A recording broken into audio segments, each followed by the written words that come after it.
ఆదివాసీ చట్టాల అమలు సమస్యలపై ఫిర్యాదు చేసి 105 రోజులు గడుస్తున్నప్పటికీ స్పందించని జిల్లా కలెక్టర్ ఏఎస్ దినేష్ కుమార్ పై ముఖ్యమంత్రి చంద్రబాబు నాయుడుకి ఫిర్యాదు చేస్తామని ఈఎల్ఓ దండకారణ్య లిబరేషన్ ఆర్గనైజేషన్ రాష్ట్ర కమిటీ అధ్యక్షుడు కొర్రా మార్కురాజు శుక్రవారం మధ్యాహ్నం 12 గంటల సమయంలో పాడేరు మోదకొండమ్మ అమ్మవారి ఆడిటోరియంలో నిర్వహించిన పాత్రికేయుల సమావేశంలో తెలియజేశారు.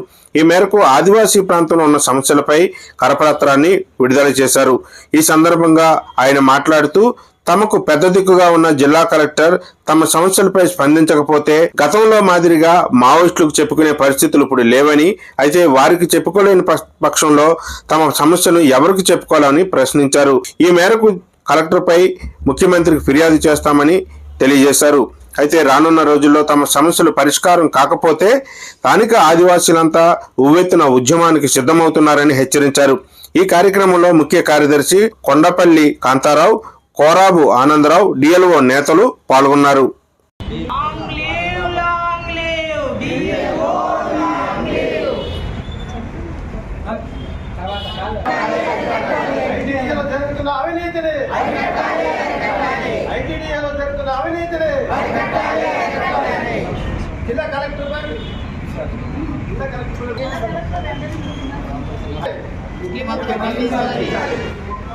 నమస్కారం అండి.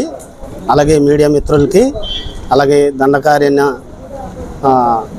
విద్యార్థి సమితికి, దండకారణ్య మరి ఉద్యోగ సమితి వారికి, అలాగే కేంద్ర కమిటీ వారికి, రాష్ట్ర కమిటీ వారికి, పెద్దలకు నా హృదయపూర్వక ధన్యవాదాలు తెలియజేస్తున్నాను. ఈరోజు ప్రధానమైన విషయం ఏంటంటే, ఈ కరపత్రాలు రిలీజ్ చేసే ఒక ఉద్దేశం ఏంటంటే, మేము ఈ పరిసర ప్రాంతంలో మా గిరిజన బిడ్డల యొక్క చట్టాల కోసం, హక్కుల కోసము అనేక సమస్యలు, సుదీర్ఘంగా ఉన్నటువంటి సమస్యలు కలెక్టర్ దృష్టికి తీసుకెళ్లడం జరిగింది.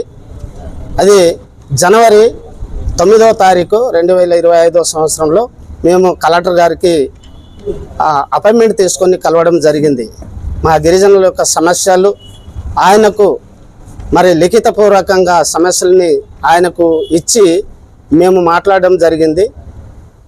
మరి ఇప్పటిదాకా మా గిరిజనుల యొక్క సమస్య, మేము ఇచ్చినటువంటి ఆ లిఖితపూర్వకం ఇచ్చినటువంటి ఆ భూ సమస్య అయితే ఏంటి, విద్యార్థుల మరణం అయితే ఏంటి, మరి అక్రమ కట్టడాల విషయాలు అయితే ఏంటి, అలాగే మరి అనేక రకరకాలైన అంశాలు అక్కడ మేము పొందుపరిచి కలెక్టర్ గారికి ఇవ్వడం జరిగింది.